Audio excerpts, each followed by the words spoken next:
Trabajo en un hotel donde la habitación 307 nunca debe ocuparse. Antes de seguir con la historia me gustaría pedirte un pequeño favor, suscríbete al canal, deja un like y comparte tu opinión en los comentarios.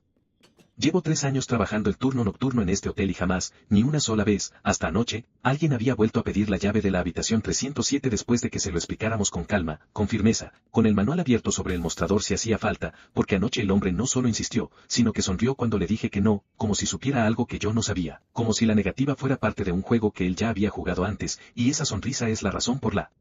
que ahora, sentado en mi cuarto con las cortinas cerradas a las 3 de la tarde, no puedo dejar de temblar mientras escribo esto. Cuando entré a trabajar al Hotel Moravian, un edificio de 9 pisos construido en los años 40 que conserva ese aire decadente de grandeza antigua, con lámparas de bronce ennegrecido y una alfombra roja que ya nadie recuerda cuando se cambió por última vez, me entrenó una mujer llamada Rosaura que llevaba 22 años en el mostrador de recepción.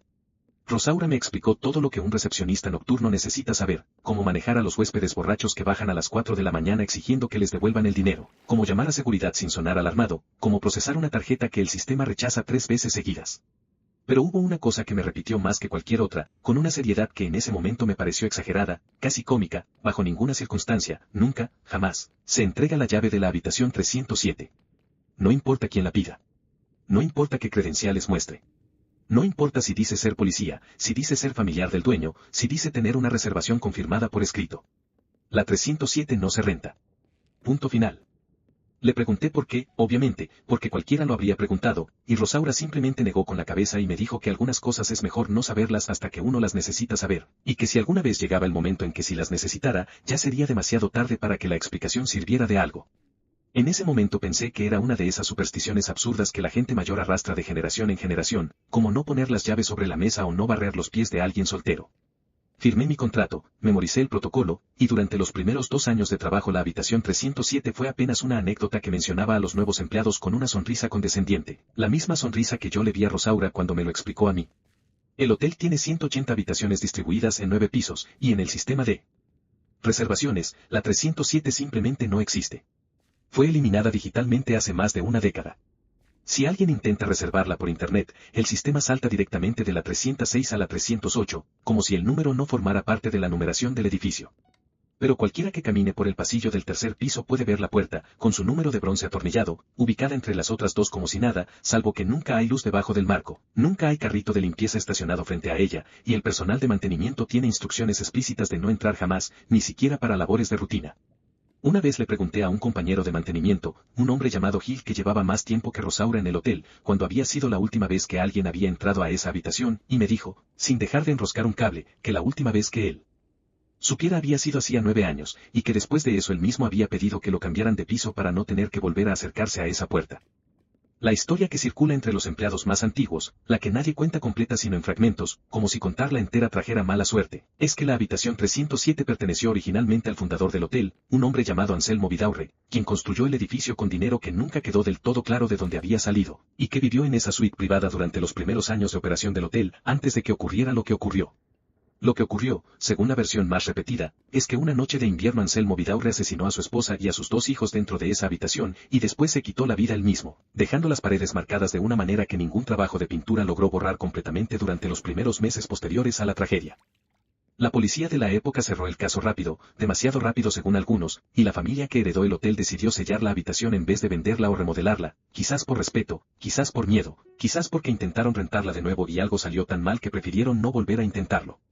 Porque esa es la parte de la historia que de verdad me quitó el sueño cuando la escuché completa por primera vez. La habitación 307 sí se rentó de nuevo, varias veces a lo largo de las décadas, cada vez que un gerente nuevo llegaba y decidía que la superstición del personal era una pérdida de ingresos absurda, cada vez que alguien pensaba que abrir esa puerta otra vez no podía tener ninguna consecuencia real. Y cada vez, sin excepción, ocurrió una tragedia. Un matrimonio que se registró en los años 60 apareció muerto a la mañana siguiente, ambos con heridas que la autopsia nunca logró explicar del todo, descritas en el reporte policial como mutuamente infligidas de manera incompatible con la secuencia temporal de los hechos. Una frase que Rosaura me repitió palabra por palabra porque la había memorizado de tanto escucharla. Un grupo de 4 amigos que se hospedó ahí en los años 80 terminó con 3 muertos y un sobreviviente que jamás volvió a hablar coherentemente, que pasó el resto de su vida en una institución psiquiátrica repitiendo la misma frase sin sentido cada vez que alguien lo visitaba. Y la más reciente, la que Gil mencionó, ocurrida hace 9 años, involucró a una pareja joven en su luna de miel que fue encontrada por el personal de limpieza en un estado que ninguno de los empleados que estuvieron presentes esa mañana quiso describirme con detalle, y que resultó, según lo que logré reconstruir de comentarios sueltos, en que el esposo había matado a la esposa y después se había quitado la vida de una manera tan violenta que los investigadores tardaron semanas en cerrar el expediente. Hay un detalle de esa última tragedia que Gil me contó una sola vez, una madrugada lenta en que ambos estábamos aburridos y el silencio del hotel invitaba a hablar de cosas que normalmente se evitan.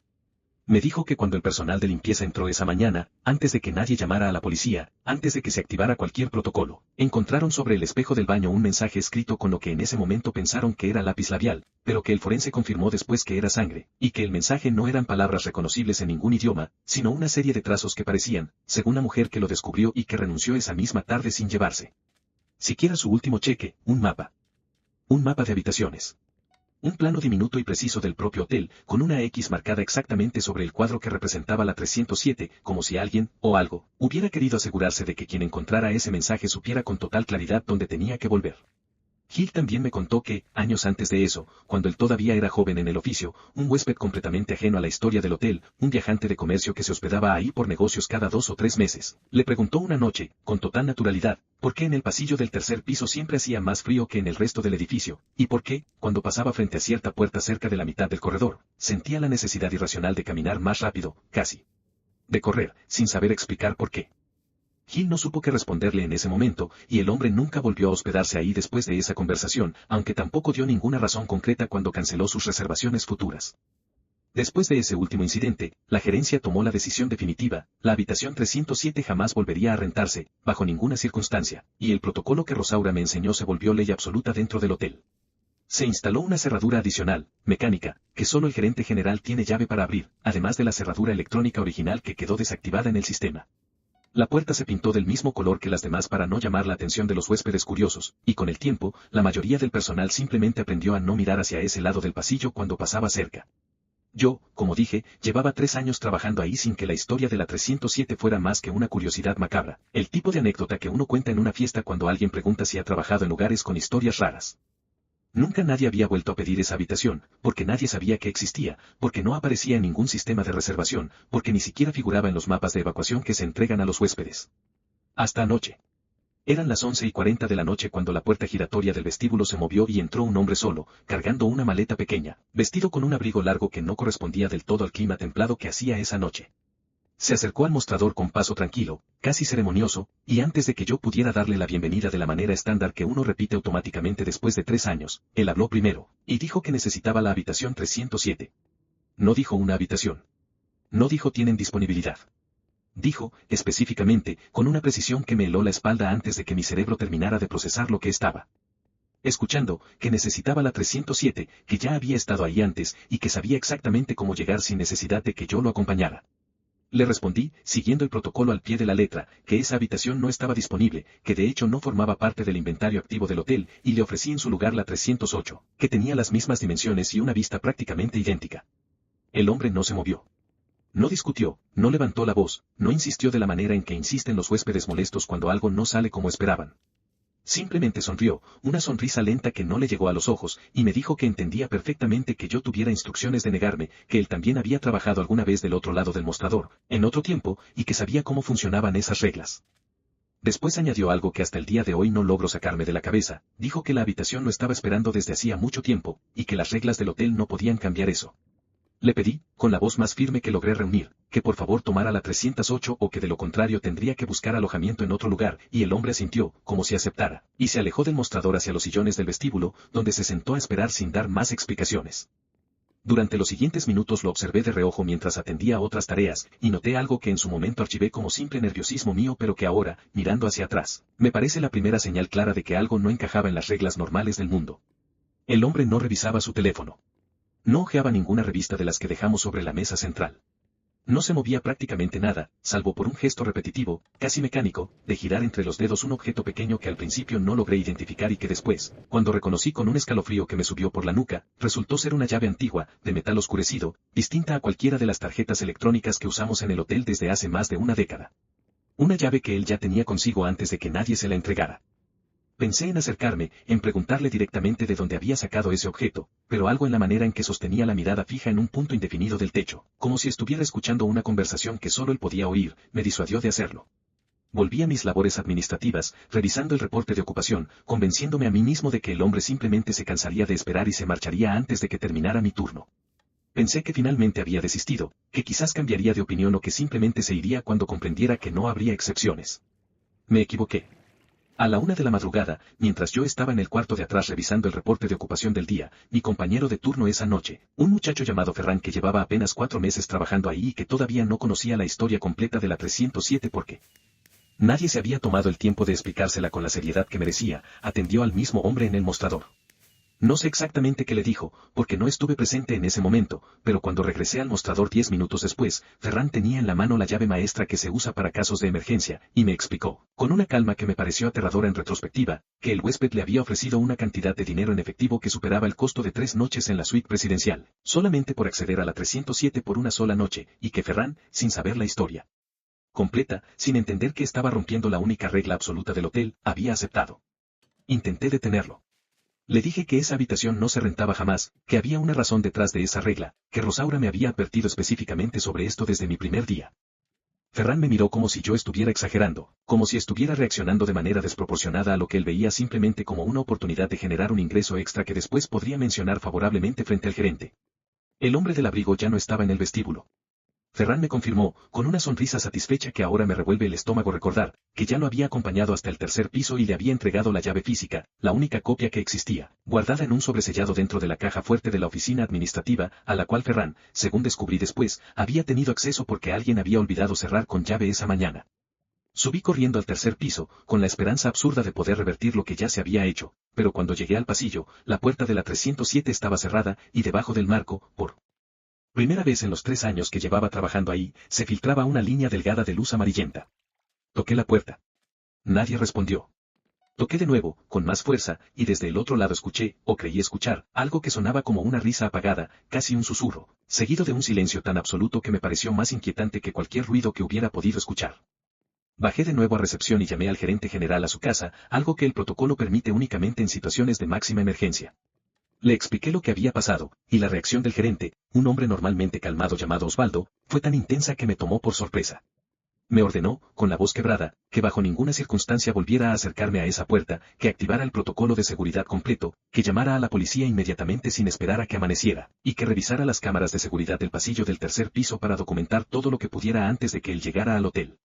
Fui a la oficina de seguridad, donde están los monitores que muestran las grabaciones de todas las cámaras del edificio, y busqué la que corresponde al pasillo del tercer piso.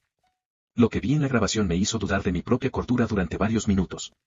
La cámara mostraba claramente al hombre del abrigo caminando junto a Ferran hacia la puerta de la 307, ambos entrando en cuadro con total normalidad, pero en el momento exacto en que la puerta se abrió y el hombre cruzó el umbral, la imagen se distorsionó, como si el cable de transmisión hubiera sufrido una interferencia momentánea, y cuando la imagen se estabilizó 2 segundos después, Ferran estaba de vuelta en el pasillo, solo, caminando de regreso hacia el elevador con la expresión vacía de alguien que acaba de despertar de un sueño profundo. Reproduje ese fragmento varias veces, buscando algún indicio de manipulación en el video, pero no encontré nada, y cuando le pregunté directamente a Ferran qué recordaba de esos segundos dentro de la habitación, me dijo, con genuina confusión, que no recordaba haber entrado en absoluto, que su último recuerdo claro era el de entregarle la llave al hombre justo afuera de la puerta. Mientras esperaba a que Osvaldo llegara al hotel, intenté comunicarme de nuevo con Ferran, que seguía en un estado de confusión que ya empezaba a preocuparme profesionalmente además de personalmente.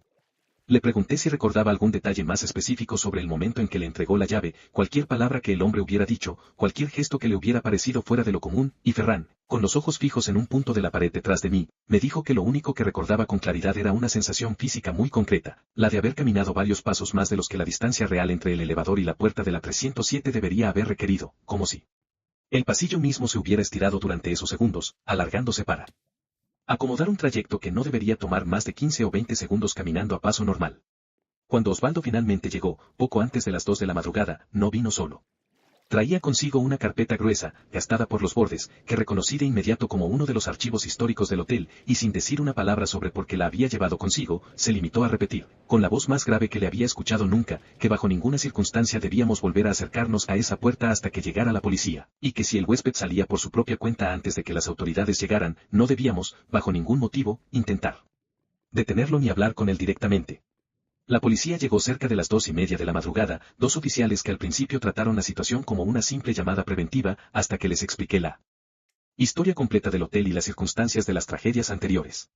Decidieron subir al tercer piso para verificar el estado de la habitación y me pidieron que los acompañara con la llave maestra, ya que la única copia de la llave original seguía dentro, presumiblemente en manos del huésped. Cuando llegamos frente a la puerta, ya no se filtraba luz por debajo del marco. El pasillo estaba completamente silencioso. Uno de los oficiales tocó, se identificó en voz alta, esperó, y al no recibir respuesta, me pidió que abriera con la llave maestra. Lo que encontramos dentro de esa habitación es algo que todavía no logro procesar completamente, y que probablemente no voy a describir aquí con el mismo detalle con el que lo describí en mi declaración a la policía, porque hacerlo en voz alta ya fue suficiente la primera vez. Puedo decir que la habitación mostraba signos de una violencia extrema, que las paredes y el mobiliario habían quedado marcados de una manera que ningún equipo forense de la ciudad había visto antes, según comentó uno de los investigadores que llegó después, y que no se encontró ningún cuerpo dentro de la habitación, ni el del hombre del abrigo, ni el de ninguna otra persona, a pesar de que la evidencia física sugería, según las palabras exactas del forense, que múltiples individuos habían estado presentes y habían sufrido lesiones incompatibles con la supervivencia. Uno de los oficiales, un hombre mayor que llevaba más de 30 años en la fuerza y que según me confesó después había visto prácticamente de todo en ese tiempo, salió de la habitación con el rostro pálido y me pidió, casi rogándome, un vaso de agua antes de continuar con su reporte. Me dijo, en voz baja, para que su compañero más joven no lo escuchara, que en toda su carrera nunca había entrado a una escena donde la sangre estuviera distribuida de esa manera, formando patrones que parecían casi deliberados, casi artísticos, como si quien hubiera provocado ese caos no estuviera simplemente matando sino comunicando algo, dejando un mensaje escrito en un lenguaje que ningún ser humano debería poder leer y conservar la cordura. Múltiples individuos. Esa frase se quedó grabada en mi memoria porque el hombre había entrado solo. Nadie más lo había acompañado. Las cámaras del vestíbulo, revisadas exhaustivamente durante las horas siguientes, no mostraban a ninguna otra persona entrando al hotel esa noche después de él. Y sin embargo, la evidencia dentro de la habitación indicaba la presencia de al menos 3, posiblemente 4 personas distintas, cada una con un patrón de heridas diferente, como si dentro de esas 4 paredes hubiera ocurrido una masacre completa entre inquilinos que nunca existieron según cualquier registro del hotel. Los días siguientes fueron un caos de investigaciones, entrevistas y un silencio incómodo por parte de la gerencia que se negaba a hacer declaraciones públicas más allá de lo estrictamente necesario. El hotel permaneció abierto, porque cerrar habría generado más preguntas de las que la administración estaba dispuesta a responder, pero yo, incapaz de dejar de pensar en lo que había visto, empecé a investigar por mi cuenta, revisando los archivos históricos del hotel que se guardan en un sótano al que casi nadie baja, cajas llenas de documentos administrativos, recortes de periódico amarillentos, y libros de registro de huéspedes que datan de las primeras décadas de operación del edificio. Encontré algo que cambió por completo mi comprensión de lo que estaba pasando. En una caja etiquetada simplemente como 1962, encontré un recorte de periódico sobre la muerte del matrimonio que Rosaura me había mencionado, con una fotografía en blanco y negro de baja calidad que mostraba a los oficiales de policía parados frente a la entrada del hotel. Detrás de ellos, apenas visible entre las sombras del vestíbulo, había un hombre con un abrigo largo, observando la escena desde una distancia prudente. La calidad de la imagen no permitía distinguir con claridad su rostro, pero algo en su postura, en la manera en que sostenía las manos detrás de la espalda, me resultó inquietantemente familiar. Seguí revisando y encontré otro recorte, este de los años 80, correspondiente a la tragedia de los 4 amigos, con otra fotografía tomada frente al hotel, y ahí, de nuevo, entre la multitud de curiosos que se había reunido tras la noticia, la misma figura con el mismo abrigo, en la misma postura exacta. Con las manos temblando, busqué cualquier registro fotográfico relacionado con el incidente de hace 9 años, la pareja en su luna de miel, y encontré una fotografía que Gil había guardado, sin que nadie se lo pidiera, dentro de un sobremarcado con su nombre, como si hubiera querido documentar algo que le pareció importante en su momento. En esa fotografía, tomada desde la ventana de la oficina administrativa que da hacia la calle, se ve claramente, sin ninguna ambigüedad esta vez, al mismo hombre, con el mismo rostro que yo había visto en el mostrador apenas unas noches atrás, parado justo fuera del hotel, observando hacia arriba, hacia las ventanas del tercer piso. El hombre no había envejecido en absoluto en más de 60 años. Revisé entonces, con una urgencia que me hacía temblar las manos, los registros de huéspedes de cada una de esas fechas, buscando algún nombre que se repitiera, algún patrón que pudiera darle sentido lógico a lo que estaba viendo. No encontré ningún nombre repetido, porque el hombre, descubrí, nunca se registraba como huésped bajo su propia identidad en ninguno de esos incidentes.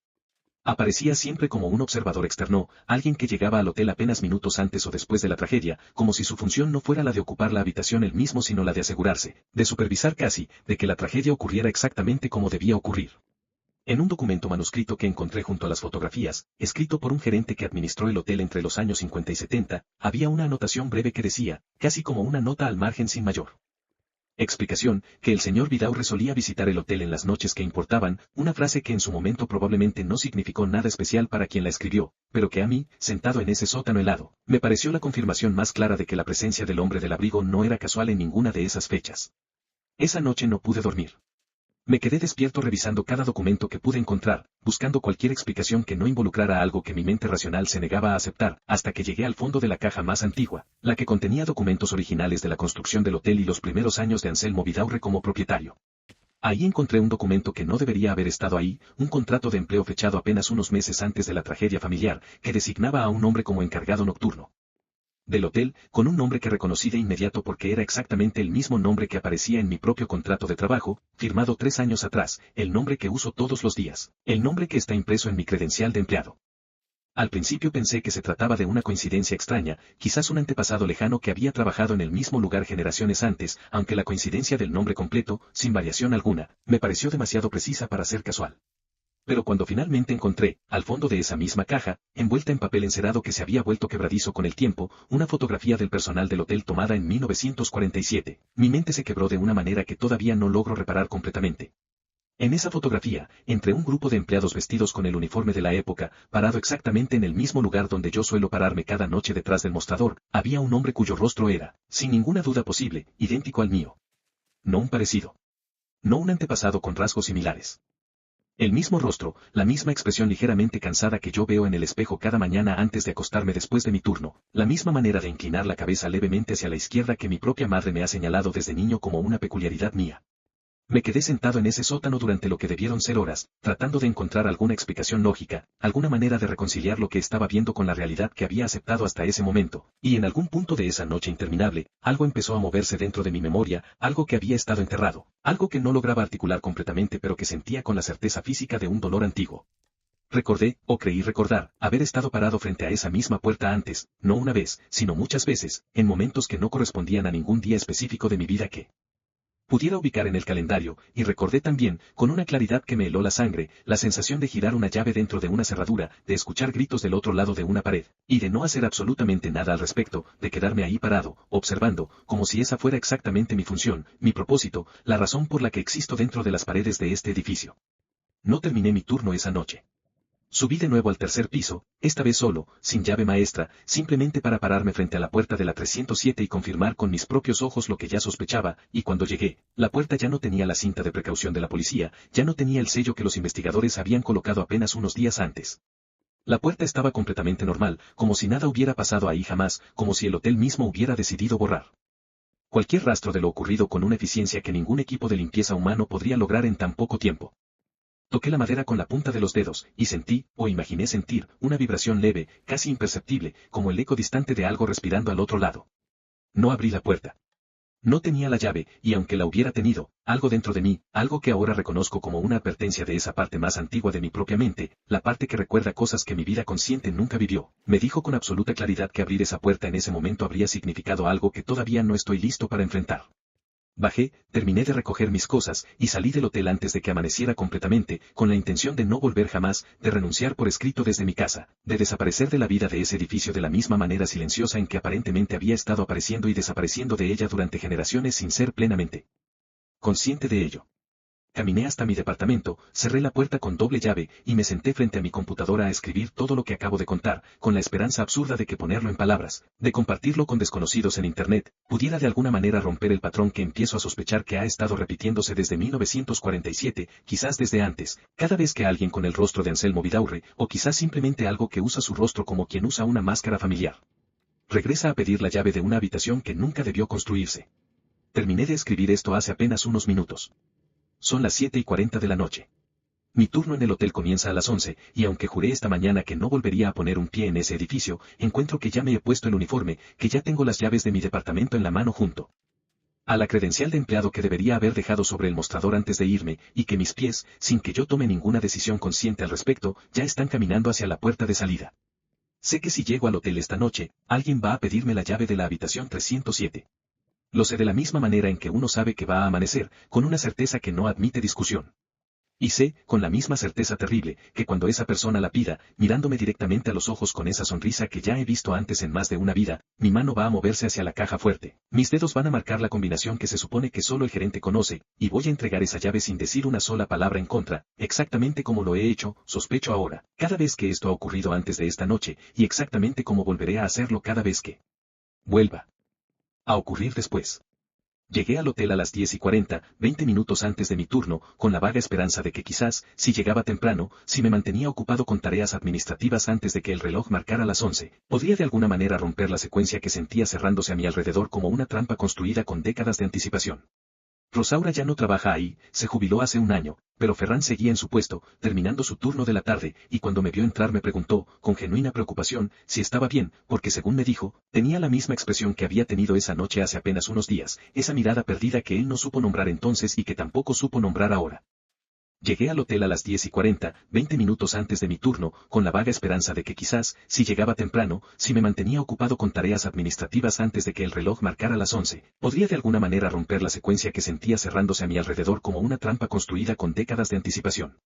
Rosaura ya no trabaja ahí, se jubiló hace un año, pero Ferran seguía en su puesto, terminando su turno de la tarde, y cuando me vio entrar me preguntó, con genuina preocupación, si estaba bien, porque según me dijo, tenía la misma expresión que había tenido esa noche hace apenas unos días, esa mirada perdida que él no supo nombrar entonces y que tampoco supo nombrar ahora. No le respondí.